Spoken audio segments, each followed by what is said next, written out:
Er dækket på cyklen punkteret, skal den lappes. Du kan vende cyklen rundt for at gøre det praktisk for dig selv.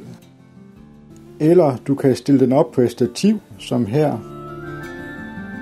Man tager dækjernet, sætter den under kanten af dækket, trækker den ud og sætter den fast under eget.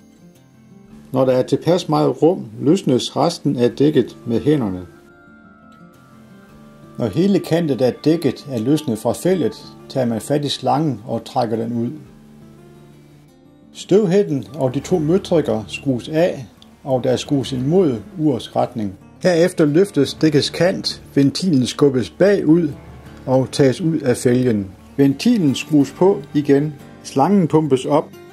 Man kan enten lytte sig frem til, hvor luften kommer ud af slangen, eller følge sig frem med hænderne. Hvis det ikke hjælper, må der et vandbad til. Se efter boblerne. Stedet omkring hullet renses med sandpapir. Limen smøres på i et tilpas stort område, der matcher lappens areal. Lad limen tørre ind i 5 minutter. Lappen sættes på, og den knuppes ind i slangen. Pump slangen op igen og tjek den for yderligere huller.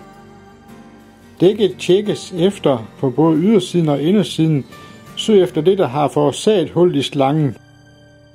Ventilen sættes på plads i fælden igen, og slangen pumpes en smule op. Det gør det nemmere at få den på plads. Herefter skubbes dækkets kant ind over fældens kant.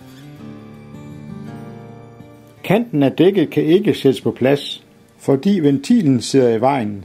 Derfor skal ventilen skubbes tilbage ind mod dækket, og dækket sættes på plads. Hvorefter man skruer på møtrikken.